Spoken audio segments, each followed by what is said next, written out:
Hello there, this is the World News at 12 on Voice of the People 90.3 FM. My name is Chioma Innocent and here are the top stories. Trump survives second assassination attempt. Take It Back movement condemns Sowore's arrest and backs planned protest. NSA threatens a 10 billion naira lawsuit over election rigging allegation. NNPC to sell Dangote petrol over 1,000 naira per litre in Borno and 950 naira in Lagos. And Delta APC reps member to be punished for endorsing Governor Oborewori. Details now.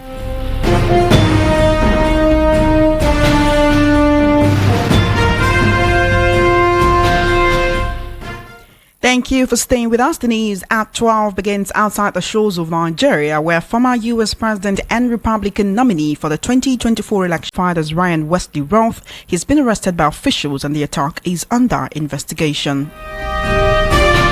Meanwhile, back home in Nigeria, rights advocacy organization Take It Back movement has condemned the arrest of a popular human rights activist and former presidential candidate of the African Action Congress AAC Omoyele Sowore by the Nigeria Immigration Service NIS. VOP News gathered that Sowore was arrested and briefly detained by the service upon his arrival at the Murtala Mohammed International Airport, Lagos on Sunday. Sowore, who returned from the United States, was reportedly arrested over his investment in the August nationwide protest.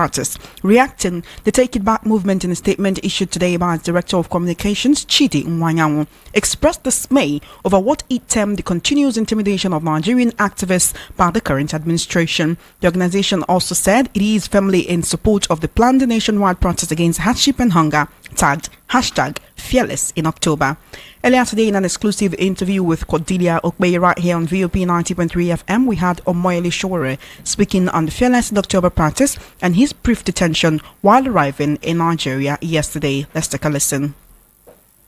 I think you should understand that this is a lifelong struggle, and even man switching up, now they're 17 because we've asked them to release all the, withdraw the charges against all the people that they're charged for treason or those who are arbitrarily detained either by the police, DSS, or these courtrooms.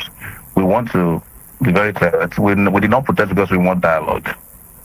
And I made it very clear show that even protest itself is dialogue with the deaf. But our goal wasn't to go into a meeting with the federal government and engage in those disgraceful kind of one-way dialogue.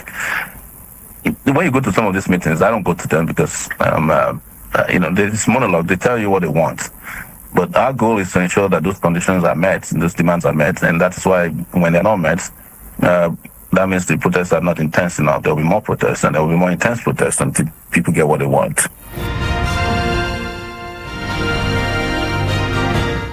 In a recent development, the National Security Advisor NSA Malam Nuhu Ribadu has demanded a retraction of election rigging allegations made against him by the chairman of Edo chapter of the People's Democratic Party PDP, Anthony Aziegbemi. You will recall that the PDP chairman had in a statement on Saturday accused the federal government of planning to rig the Edo governorship elections. The statement alleged that the federal government was using Ribadu and the Department of State Service DSS to rig the gubernatorial election. Ribadu had released $2 million to the APC governorship candidate in the election as part of the plot. In reaction to the allegation, Ribadu's lawyers Charles Musan Co described the allegation as totally false and demanded immediate retraction. The lawyers also demanded payment of 10 billion naira as damages for reputation and other injuries.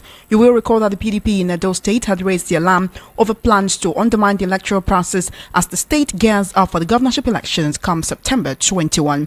Now let's take a listen to the Edo State Commissioner for Communication and Orientation, Chris Nehikare, speaking on this issue. 1.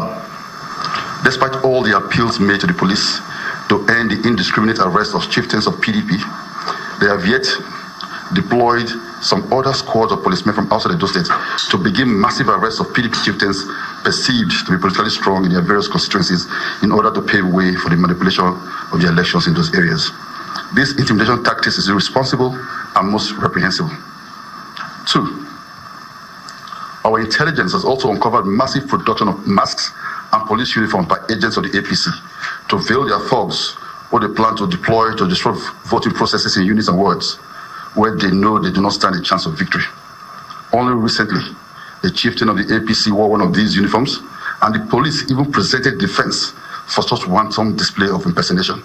We have also uncovered plans to redeploy all the security officials attached to His Excellency Governor Obaseki in order to leave him without protection and render him vulnerable as we head into the election as well as on election day. This is a very dangerous thing, and we got this information from very close to the highest officer in the Nigerian police, and we take it very, very seriously. And we know what their plans are. Cause as much distraction, as much disorder in our state.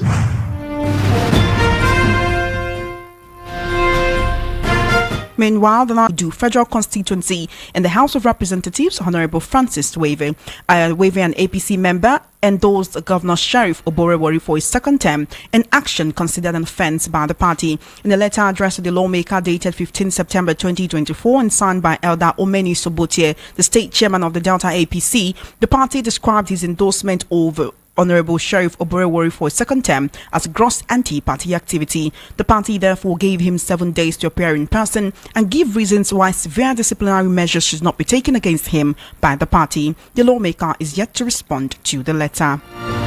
Meanwhile, Nigeria's former civilian president, Chief Olusegun Obasanjo, on Sunday held a closed-door meeting at the uphill residence of former military head of state, General Abdul Salami Abubakar, in Mina, Niger State. The meeting was also involved former military president, General Ibrahim Badamasi Babangida. Sources suggest that the discussion may have revolved around pressing national issues, particularly the current economic challenges facing the country. Former President Obasanjo reportedly flew in from Benin City, Edo State, after attending the 90th birthday celebration of the Esama of Benin Kingdom, Chief Gabriel Osawaru Igbinedion. Former National Security Advisor NSA General Aliyu Guzar, retired, was also present at the meeting. You're currently listening to the World News at 12 on Voice of the People 90.3 FM. After the break, we'll bring you the news analysis segment. Do stay tuned.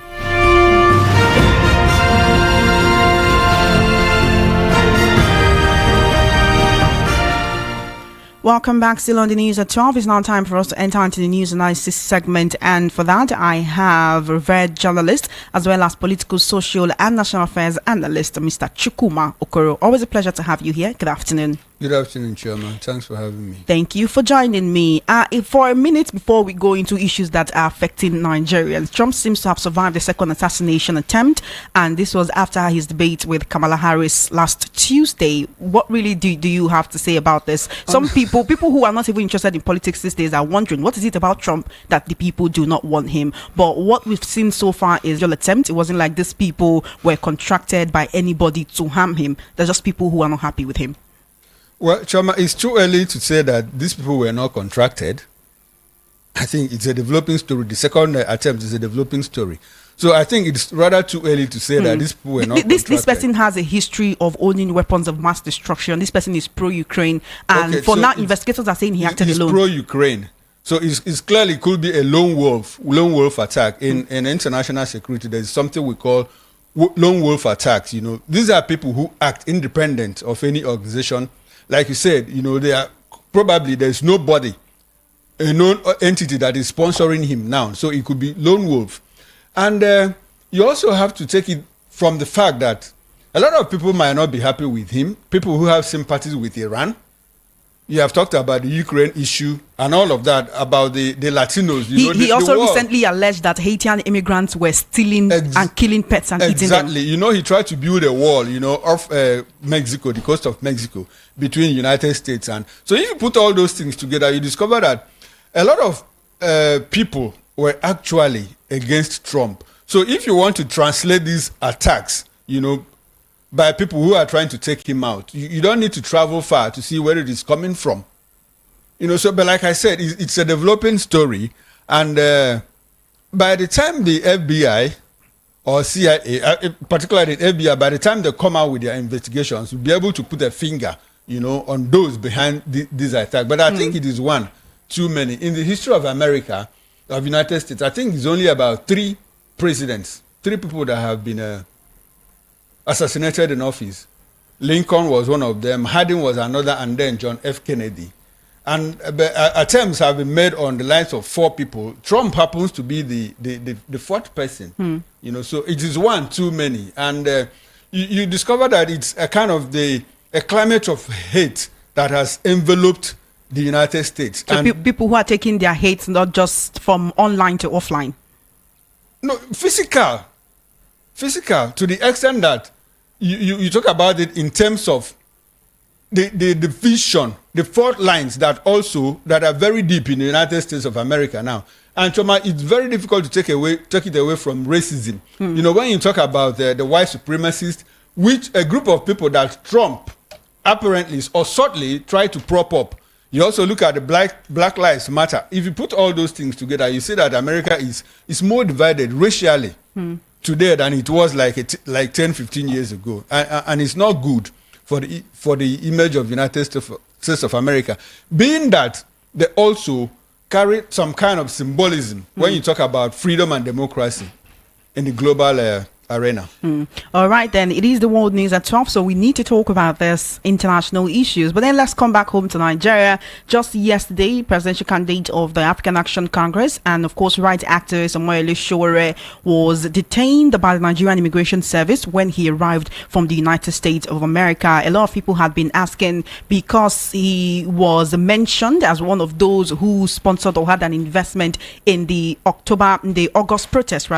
1 to 10 protest, that he was one of those whom the federal government was looking forward to talking to whenever he enters into the country. And thankfully, he was detained after a short while. We had him earlier today on radio, and he spoke about how when he got to the airport, they detained him, said his passport was flagged on their system, and they asked him for a waiver. Says he's a Nigerian citizen. Why would he need a waiver to enter into the country? Now, the Take It Back movement is saying you cannot keep arresting activists. And there is a hashtag Fearless in October protest coming up, which means the federal government should get ready to arrest more people if this is what it is doing right now. But Sowore has said he doesn't mind and that the people will keep protesting until they get what they want. On one hand, they were saying the protest is not achieving anything. On the other hand, they were saying we'll keep protesting. Is it not contradictory? Sure, it's not contradictory. The Sowore story is an interesting one. And I like to correct the fact that you say that the Nigerian government said they would like to talk to him if he comes back. If you want to talk to somebody, don't tell the person, if you land here, I'm going to arrest you. They clearly said they were going to arrest him. Talking to you, it's like, oh, come, let's get a parley. Let's have a parley. But they didn't say that. They said the moment he steps, in fact, an order was issued. The moment Sowore steps into Nigeria, arrest him. That didn't look like we want to have a parley with you. That said, you know, the young man happens to take advantage of, you know, when the state tries to play with an underdog, they end up propping the person, you know, into prominence. That is what the state has exactly done with the Sowore case. After they messed up the Ajero case too, now they had enough opportunity to redeem their image, you know, in Sowore, and they bungled it again. Choma, it could have been easier, you know, and more convenient for the authorities to not to even put out that statement. If you come in here, we are going to arrest you. They would have allowed the young man come into Nigeria. He will step in. They will quickly invite him for talks. You know, the whole scenario, the whole sensationalism they created about his arrival wouldn't have been unnecessary, because what they did to go to arrest him was more like a first-saving measure, because they couldn't keep him. They seized his passport and eventually returned it. And the young man is one who has been very fearless. And it's like, when they talk about Fearless October, he's living it. You know his history as a student union leader in the University of Lagos, you know. And he is trying to reenact what we experienced during the military era. And I keep saying, we had a more vibrant civil society organization during the military era than what we see now. The only group that seems to be upping the ante is just the Serap that keeps going to court, you know, every now and then. They are doing a very good work. And Sowore has come in the mode of, look, this thing is going to happen. Choma, it is not a contradiction. What he said is not a contradiction. He said they have not done enough. They have not done enough because after the August 10th, between 1st and 10th of August, we had a president who, prior to the protest, was inviting religious leaders, clerics, traditional rulers, and all of that, student leaders. They tried to divide the ranks of NANS by, they invited one arm of NANS to talk the students out of the protest. And all of those things didn't work, yet Nigerians poured into the streets. And between the 1st and the 8th, I think it was on the 9th that the president addressed Nigerians and said, look, I hear you loud and clear. I understand what you are going through. We are going to look into it. End bad governance, they made 15 remarks 15 demands. And out of those 15, not even one was met by the government. Days after that protest, we saw the president purchase a new aircraft. We saw the president purchase a new Cadillac, an Escalade. When Nigerians were asking him to cut down on the cost of governance. So does it look like they were listening? That is to say, Sowore was right when he said he doesn't attend all these dialogue meetings because you're going to dialogue with a deaf person. It's just like a monologue. They call you in, they tell you this is what we want, this is what we want. And if you don't agree with them, that is the party ends at that point. So it is not a negotiation. They don't have trade-offs. You know, deliverables, trade-off here and there. They don't have it. They all just instruct you. And when you disagree with them, that is the end of the discussion. So, and like what the president will do, it's more like a dialogue of the deaf, a monologue. I've heard you. I'm going to listen to what you're saying. But he clearly didn't do that. And that is why Nigerians are regrouping. Sowore is back. Other people that are behind the fearless October one, they are saying, look, nothing is going to stop this thing. Now that he's back, you expect him to be at the forefront of the protests in October? Yeah, he said that much. Didn't he? He said that we listened to him. He said when he says we, he's talking about himself and his comrades. All right, there's a school of thought, there's certain analysts and Nigerians who believe that he's doing all of this on purpose, propping himself up to look like the person who's taking the fall for Nigerians. I'm saying what you cannot say because he harps on the fact that Nigerians are fearful, but he is fearless and he will keep talking no matter what it is that's done to him. He spoke about how he was arrested 2 days before the Revolution Now protests that happened a few years ago. He doesn't care if they arrest him this time around, but certain people feel that, he came back this time intentionally because he knew that when he comes, they will arrest him. The more they arrest him, the more people talk about him. It will look like this Trump situation. He survived 2 assassination attempts. What is it about him that the people don't want him? What is it about Sowore that the Nigerian government is trying to stop him from speaking up?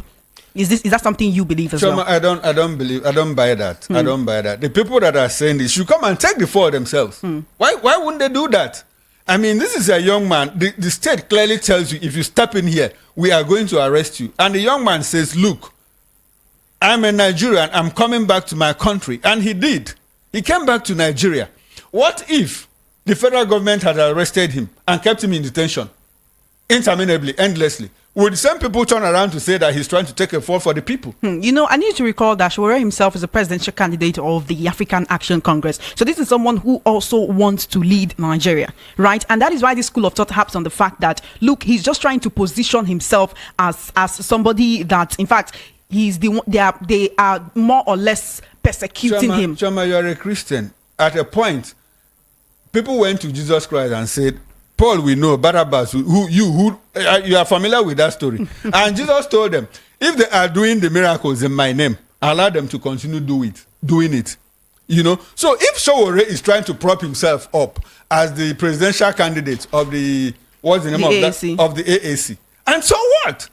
The people that are saying this should also come and prop themselves up. This is a young man that is clearly fighting for Nigeria. You might disagree with his methods, but the fact remains that he's out there. The other day, he was nearly run over by vehicles in Abuja during the presidential election. You recall that when Nnamdi Kanu went to court, he also was in court in defense of Nnamdi. And DSS rough-handled him, manhandled him. Is that what somebody that wants to take a fall does? I mean, he's out there in the open. So anybody that disputes what he's doing should come and do a better thing for us to see. Are you expecting him to also contest in 2027? He spoke about what the government of the day, what his present administration is doing wrongly. Are you expecting him to also come out in 2027, present himself as the presidential candidate that will lift Nigerians out of what they're currently facing? It's difficult for me to speak for him. We are in 2024. 2027, we have 3 years or thereabout left. So between now and 2027, we'll see how everything pans out. But as a Nigerian, it's his right, has that civic right to contest. As many times, Article is in his 80s. Article says, forget about me, I'll keep contesting until I am tired. And Sowore is a young man, I think he's in his late 40s or early 50s. So he has it's his prerogative to contest or not to. So that shouldn't bother people. What should bother people is how do you rally Nigerians to save this country from this rascality that we witness every other day? That is what should bother Nigerians, and whether Sowore is trying to take a fall for Nigerians or whether he's going to contest the 2027 general election. How about people that have already started making arrangements ahead of 2027? What do they have to say about them? Based on his political ideology, that is Sowore's, because you seem to listen to him a lot. What do you think he would have done differently if he had won, say he had won 2023 presidential elections? Because one thing we experienced with all the candidates was they all agreed that fuel subsidy that this administration did it with just one declaration. Today, Nigerians are buying petrol for over 1,000 naira. And from there, I want to actually go into the issue of the NNPCL. The NNPC Dangote bought petrol, right, from Dangote. They said they bought it for about 898 naira. Dangote said is a lie. And the NNPCL came up and said, we have document. Why would you say it's a lie? And in fact, this one that they bought in September, they paid for it in dollars. They say by October, they will start paying for the petrol in naira. We have Dangote refinery right now in the country, but yet they're saying fuel will go for as high as 1,000 naira per liter, which means the 70,000 naira minimum wage can only buy a little below or a little above 70 liters of fuel, which is something that will finish within a week. Imagine someone that operates a commercial vehicle, a commercial transport vehicle. That 70,000 naira fuel will finish just within a week. So at the end of the day, Nigerians are being pressed down and shaken on every side. People are asking, Dangote, are you in bed with the federal government? Are you in bed with the NNPCL? Ipman is complaining that Dangote can only sell fuel to the NNPCL right now. Choma, I like to talk about the fact remains that both NNPCL and Dangote refineries, they have not come out clean. You know, they have been telling us lies. It's very obvious. It's very clear that both entities have been lying to us. But I also like to talk about how we always try to talk about the 70,000 naira minimum wage. First of all, the minimum wage is earned by who? By government workers. And if the last time I checked, out of about 220 million Nigerians, we have only about 5 million working in the public sector that earn this 70 naira minimum wage. Choma, what happens to you and I? And Nigerians forget that this 70,000 naira is at the base of earnings. So if you have a grade level, if the salaries are graduated from grade level 1, 2, 3, 4, 5, up until I think 16 or 17, where you see permanent secretaries and all of those people. Now, that minimum wage, instead of minimum salary, is put at 70,000 naira for the entry level for somebody that is in level 1.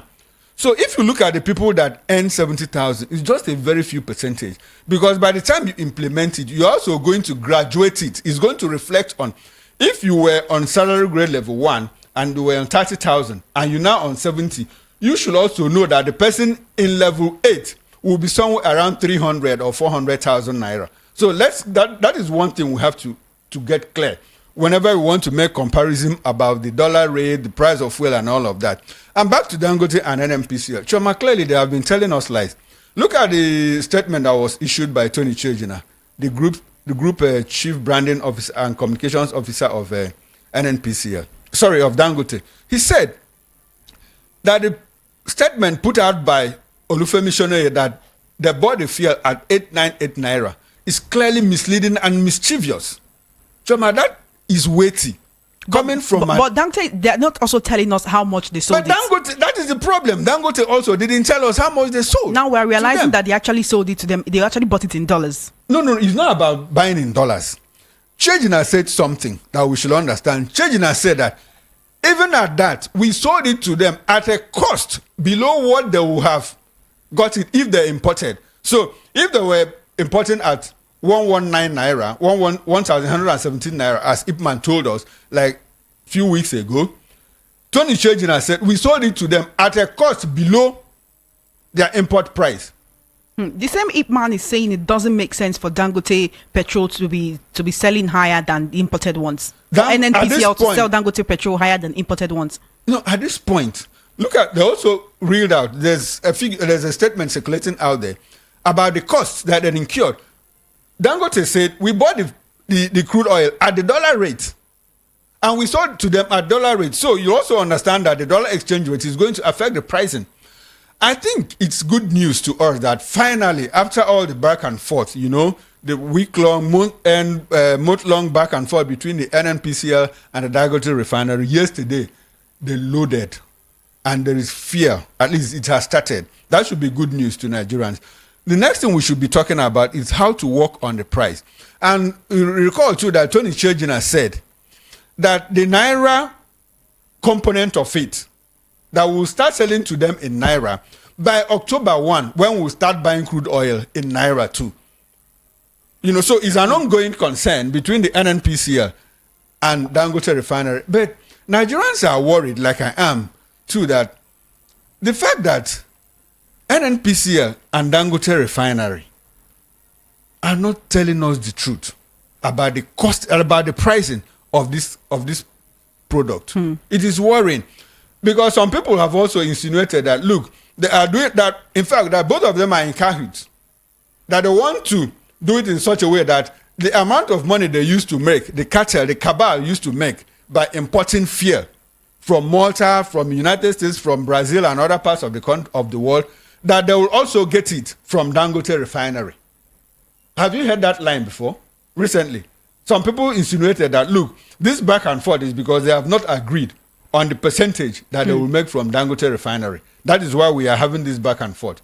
And from their body language, from everything that is coming out of both the NNPCL and the Dangote Refinery, you don't need to travel far to see that, look, there is some sense, we can make sense of what some analysts are saying. Choma, did you get my point? I do get your point. The problem is that the Nigerian masses are the ones who are left to suffer the effects of all these quarrels, all of these backs and forth. Because why are we buying petrol for 1,000 naira per litre? Choma, what we need to do is to pressure the government. If the president has said, look, we are going to sell crude oil to Dangote Refinery, the Dangote Refinery that has done what the government was unable to do for the past how many years?